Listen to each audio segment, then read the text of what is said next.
Welcome, dear students, to PNMR CE learning classes. Dear children, today we shall continue with our chapter number 13 in moral science, that is, God forbid. Kindness brings beauty to our lives. Be kind to others. Sooner or later, it comes back to us. Service is kindness in action. Your kindness has real meaning only if you show it by doing little acts of service to others. So, Naresh was a merchant who had a flourishing grain business. He entered into a partnership with a friend. For a few years, the business went on well. Once he left his business under the care of his partner as he had to go out of station on some personal family work. When he returned, to his utter dismay and surprise, his partner had decamped with all his earnings and investment, and there was no trace of him.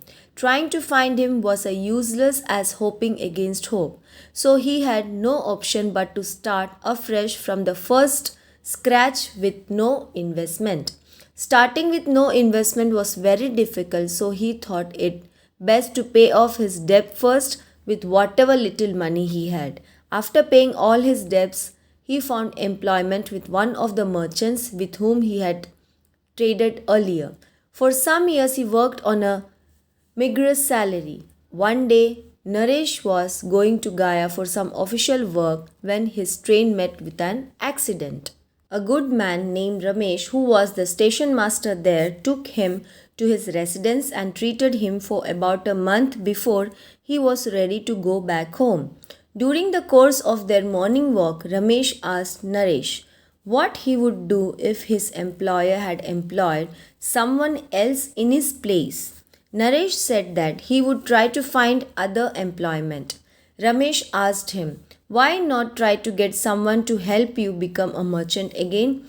To this, Naresh replied, the thought of becoming a merchant again and be able to educate my son haunts me day in and day out, but there's no time in this world who would trust me. I am a worker earning 1200 rupees a month without any security to offer, and I need at least 5000 rupees to start afresh. When Ramesh gave a train ticket for his hometown and 5000 rupee notes into his hand, Naresh could not believe his eyes. As the train whistled, putting his head on Ramesh's feet, Naresh said, this slave of yours will return you this money within 1 year. And so he left with the money, which was Ramesh's lifelong savings. However, Ramesh thought that Naresh's promise was beyond power of accomplishment, but this time Ramesh was wrong. One evening, a man stood in Ramesh's veranda in spotless white clothes. Since the light from the room behind him was in Ramesh's eyes, he did not recognize Naresh until he spoke. He had come a few days before the expiry of the time limit Naresh had set for himself. He told Ramesh about his trading transactions and the success that came to him. Starting with a few bags of grain and being content with a profit of 25% bag, Naresh had gradually and steadily built up his business until he was able to deal with bigger consignments on which he could make a profit.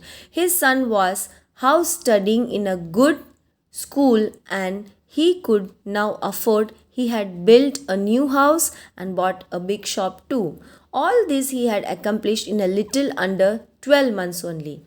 As the time drew nearer for Naresh train to leave, he laid 10 500 rupee notes to Ramesh's hand.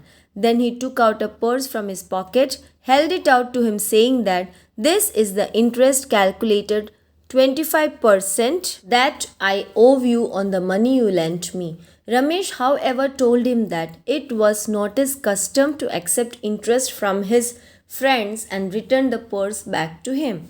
Before leaving, Naresh said that during the month I stayed with you, I had talked with your servants and I learned from them that there was a time when you were reduced to one chapati and a little dal. If such a time should ever come again, which God forbid, your slave will place all that he has at your feet. Until Ramesh was transferred to his hometown, he received a big basket of the choicest mangoes each year from Naresh Garden, for he had helped him attain his ambition of becoming a merchant once again. So, children, the key value of this chapter is kindness. What is the meaning of kindness? Kindness is defined as the quality of being friendly, generous, and considerate to others. So, kindness in this chapter is defined as, you can see the Ramesh has helped Naresh to raise in his life, right? So, being kind means to help others who are in need, like we can distribute clothes, we can distribute food to others. So, we should not break this chain of kindness. So, children, it is well said that kindness in words creates confidence, kindness in thinking creates profoundness, and kindness in giving creates love. So, children, this is the chapter number 13, God forbid. Hope you like this video. Thank you, children. Stay home, stay safe.